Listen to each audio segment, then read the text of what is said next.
The firm CS Identity, in collaboration with the firm Research Now, performed a study in 2012. 61% of the respondents to the survey had admitted to using the same password on more than one website. And 50% of those respondents had also said that they were concerned with having passwords that are easy to remember. Research suggests that only using passwords for authentication is ineffective because creating strong passwords is inherently difficult, and it also does not sufficiently guarantee that the person presenting the password is the owner of the account. First, I'd like to talk to you about how creating strong passwords is inherently difficult. According to Bruce Schneier, a top cybersecurity expert, wrote in his article in 2014, he talked about how passwords can be guessed or cracked by computers at 8 million guesses per second. He talked about how those password crackers use what are called dictionaries, and those dictionaries may contain words, numbers, symbols, and various common substitutions. And they put all those dictionaries together to make it reduce the amount of passwords needed to guess by those crackers so that the password guessing speed can be increased. And then Bonneau, Oorschot, Herley, and Stajano in 2015 wrote about how strong passwords that are randomly generated by computers are difficult to remember for humans. So when we talk about password crackers, we talk about how we can improve the speed reduce the speed in which they can crack passwords. We add complexity requirements. Maybe you have to use 2 letters, 2 uppercase, 2 lowercase, 2 numbers, 2 special characters. So when you create those passwords, maybe it has to be 14 characters long, for example. Trying to remember a random string is very difficult. Like, for example, the password 4FD XPD19. That's a 9-character password, and I don't remember the second character of it. But I might remember the password I love you. Very easy to remember, but I bet a lot of other people remember that as well. And so to try and meet password complexity requirements, you'll use common substitutions, which those password crackers know and can just substitute the same symbols and numbers that we do as humans to help reduce the number of things they have to check. So for example, like in the I love you, I might replace the letter I with an exclamation point. Or if I had the word apple in my password, I might replace the A with the number 4 to help meet those password requirements. And so because I do that, Sally probably does that, maybe Bob does too. Now, if everyone's doing that, they build those substitutions into the password cracking software, and now all of a sudden, those substitutions are almost meaningless. And now I'd like to talk to you about how passwords don't sufficiently guarantee that the presenter of the password is truly the owner of the account. As you can see here, 43% of respondents to a 400-person survey performed by Mr. Herley at Symantec admitted to sharing a password with someone. When you share a password with someone, now there's at least 2 or 3 or however many people you've shared that password with that can present that password, and if it's the only way that somebody needs the only factor of authentication to log into an information system, now all of those people could potentially be the person that is the owner of the account logging in. So the information system has no way of saying that's truly that person.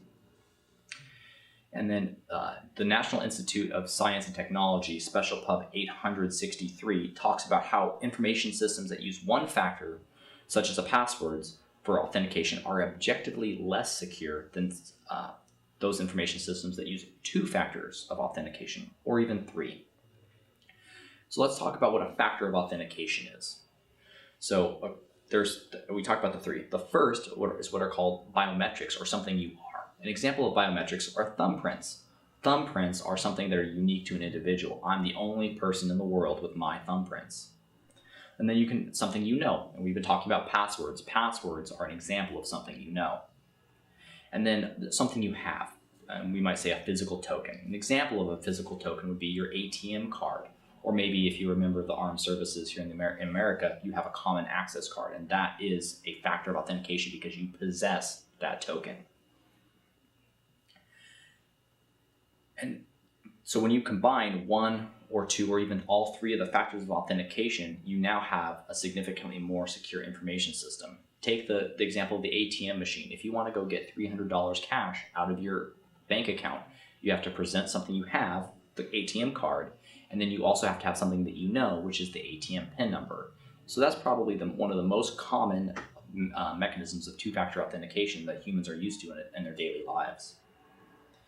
And then Bonneau, Van Oorschot, Herley, and Stajano in 2015 talked about the use of implicit signals to improve a user authentication process and therefore reduce the compromise of those same user accounts. So the concept of a signal is simply nothing more than a data element.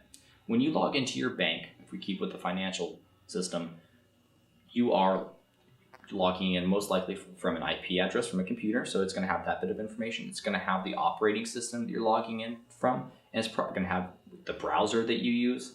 So those are just three of many, many different parts that make up the session with that bank. And so if you log in for the same on Mondays from 6 in the morning to 6:30 in the morning, and you log in from the same computer, which is going to have the same IP address, the same browser, and the same operating system, the bank can then use that information to say, that's probably me.